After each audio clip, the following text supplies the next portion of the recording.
பேரை சொல்லுங்க. என் பேர் முகமது முகமது சுலைமான். எத்தனை ஸ்டாண்ட் படிக்கிறீங்க? நான் 4th ஸ்டாண்டர்ட் படிக்கிறேன்.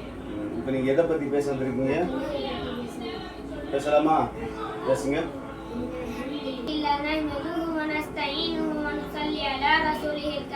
أما بعد فقد قال الله تعالى في القرآن العظيم والفرقان المجيد اللهم صل على محمد اللهم صل عليه وسلم.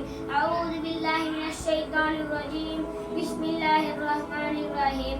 قد أفلح المؤمنون الذين هم في صلاتهم خاشعون. قال رسول الله صلى الله عليه وسلم إن العهد الذي بيننا وبينهم الصلاة فمن تركها فقد كفر.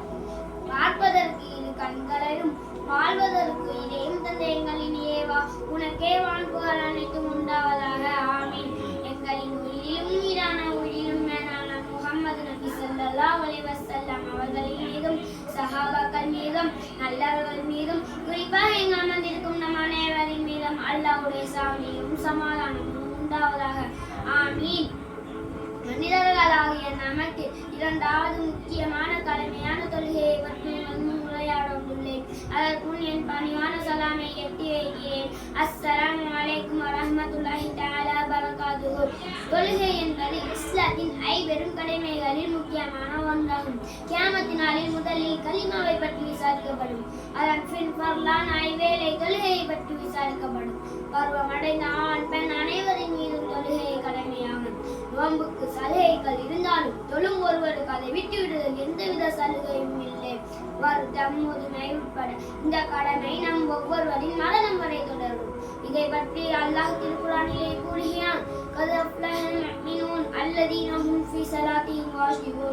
ஈமான் கொண்டவர்கள் நிச்சயமாக வெற்றி பெற்றுவிட்டனர். அவர்கள் எத்தகையோர் என்றால் தங்கள் தொழுகையில் உள்ளச்சத்தோடு இருப்பார்கள். அதனை அடுத்து இன்னொரு வசனத்தில் கூறுகிறான். மேலும் அவர்கள் தம் தொழுகைகளை குறித்த காலத்தில் முறையோடு பேணுவார்கள்.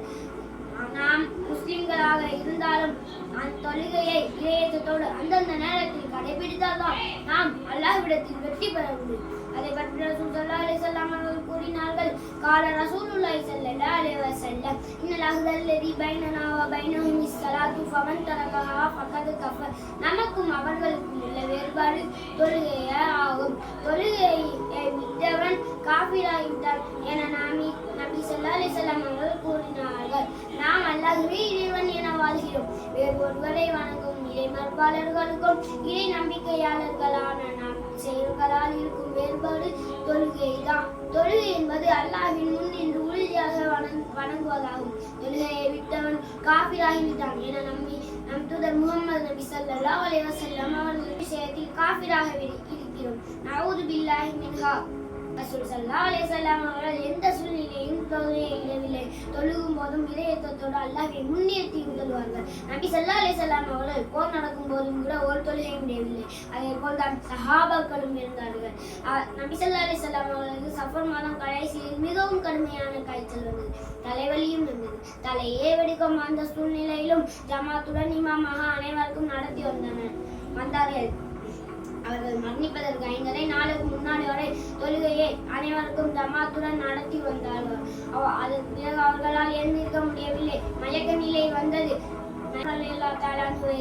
சொன்னார்கள் மக்களுக்காக. இவ்வாறு ரசூல் ஸல்லல்லாஹு அலைஹி வஸல்லம் அவர்கள் தொழுகையை முக்கியத்துவம் தந்துள்ளார். ஜமாத்துடன் தொழுவதற்கு மிக முக்கியத்துவம் தந்துள்ளார்கள். தொழாதவர்கள் மறுமையில் ரசூல் ஸல்லல்லாஹு அலைஹி வஸல்லம் அவர்கள் ஏறெடுத்து கூட பார்க்க மாட்டார்கள். அவர்களுடைய சஃபாத்தும் கிடைக்காது. நஊது பில்லாஹி மின்ஹா. ஆனால் நாம் அந்த காரணம் இந்த காரணம் என்று தொழுகைக்கு விடுமுறை கொடுத்து கொண்டே இருக்கிறோம். காலம் சென்று கொண்டே இருக்கிறது. ஆனால் எப்பொழுது வேண்டுமானாலும் வரலாம். ஆகவே நாம் போன் பார்ப்பதிலே வீண் பேச்சு பேசுவதிலே காலத்தை வீணடிக்காமல் தொழுகையை நிலைநிறுத்தி நல்லமல்களை குறித்து அல்லாஹையும் அவன் தூதரையும் நெருங்கும் நல்லடியாராக இருப்பதற்கு அல்லாஹ் தௌஃபீக் எனும் நல்லருள் புரிவானாக. ஆமீன் ஆமீன் யா ரப்பல் ஆலமீன். என் உரையை முடித்துக் கொள்கிறேன். வாஹி தௌவானா அல்ஹம்துலில்லாஹி ரப்பில் ஆலமீன். அஸ்ஸலாமு அலைக்கும் வரஹ்மத்துல்லாஹி தஆலா.